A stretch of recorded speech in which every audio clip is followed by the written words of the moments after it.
Makadi vana vechikoro. Nhasi tiri kuita chidzidzo chekudetemba mitupo yechishona. Saka mutupo wari kufamba nawo nhasi unonziwo shava mutenhesanwa. Zvakanakai, ngatidetembei tuone. Maita mutenhesanwa, shava yangu iyi.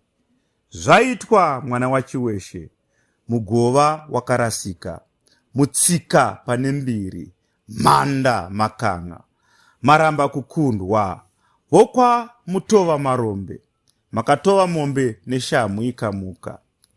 Hekani masvinga, dzvangaranga, venzanga chena, vachimbare, chida varume, maita nhuka mukauru, maita vashava, vegumbakumba, vepfupa govhu, maita shava, mukonde wangu yuyu, mwana wambiru wakabvarwira, maita vokwasadza dete, govhu rinodzipa mwana, haiwa zvaonekwa nechombo, mwana wachiweshe.